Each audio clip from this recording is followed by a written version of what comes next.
최수종이 민주평통 평화통일 홍보대사직 수락과 함께 이해훈 전 의원의 기재부 장관직 수락에 대한 성경적 고찰. 성경이 말하는 하나님을 올바르게 믿는 백성이 공적 영역에서 어떤 선택을 해야 하는가는 단순한 직업 윤리의 문제가 아니라 주권이 누구에게 있는가라는 신앙 고백의 문제이다. 성경은 일관되게 여호와는 왕이시니 93편 1절 권세는 하나님께로부터 난다고 로마서 13장 1절에서 선언하면서도 동시에 그 권세가 하나님을 대적할 때에는 순종의 한계가 분명히 존재함을 증언한다.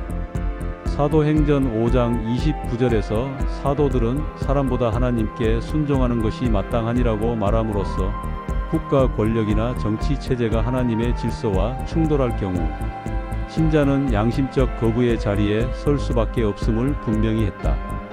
그렇다면 최수종이 민주당이 주는 민주평통 평화통일 홍보대사로 위촉되었다. 이에 하나님을 믿는 백성은 사람보다 하나님을 먼저 생각한다면 전체주의 공산주의를 추구하는 민주당과 함께 할 수 없는 것이다. 그리고 이해훈 전 의원 또한 기재부 장관직을 수락한다면 이와 별반 차이가 없을 뿐더러 결코 하나님을 대적하는 정부의 일을 할 수 없을 것이다.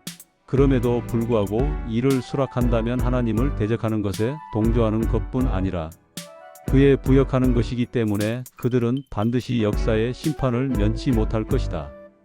성경적 세계관에서 가장 근본적인 전제는 인간은 하나님의 형상 IMAGO/DEI로 창조되었으며 그 존엄과 자유는 국가나 집단이 부여하거나 박탈할 수 있는 것이 아니라는 점이다. 창 1장 27절. 그런데 성경이 경계하는 전체주의적 사상은 개인을 하나님의 형상이 아닌 체제 유지의 수단으로 환원시키며 초월적 기준을 제거한 채 국가이념 지도자를 사실상의 절대선으로 만든다.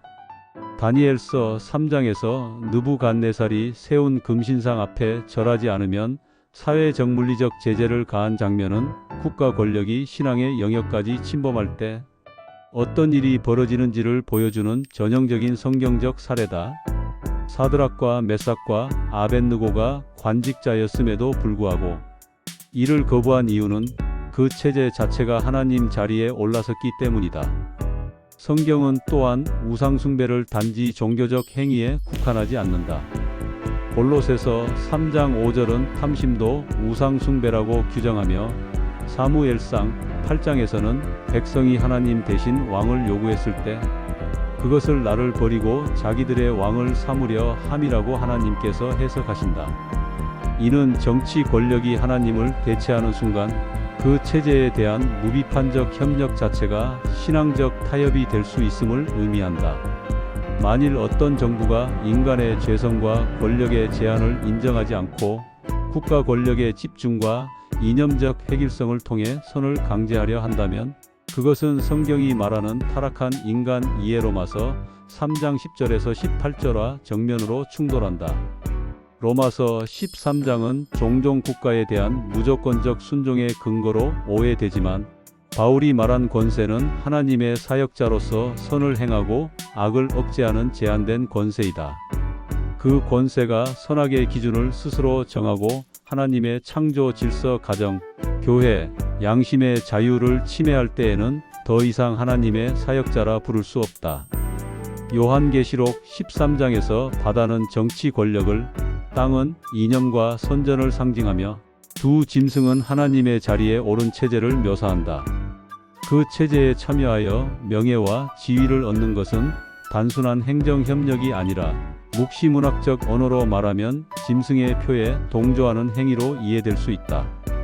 그러므로 하나님을 올바르게 믿는 백성이 어떤 정부가 공산주의적 전체주의적 요소를 지향하거나 신앙과 양심의 자유보다 이념적 충성을 우선시하는 구조를 분명히 드러낼 때 그 안에서 장관직이든 정무직이든 상징적 직함이든 수락하지 않는 선택은 현실 도피가 아니라 신앙 고백의 실천이다. 히브리서 11장이 증언하듯 믿음의 사람들은 세상 질서와 타협하지 않음으로써 더 나은 본향을 바라보았다.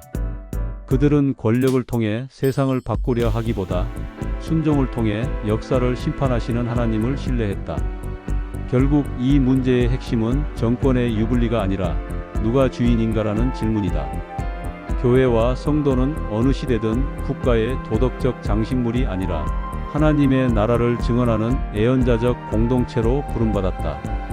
그 부르심 앞에서 신자는 때로 참여보다 거절을 통해, 협력보다 거리두기를 통해 하나님 나라의 실제를 드러내야 한다.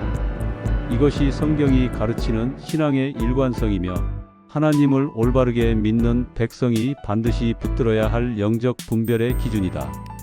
결론적으로 말하면 최수종은 하나님의 백성이라면 반드시 거절해야 하며, 그리고 이해훈도 거절하는 것이 마땅한 하나님의 백성의 도리이다. 이 정부는 공산주의 사상과 전체주의 사상으로 나아가고 있기 때문이다.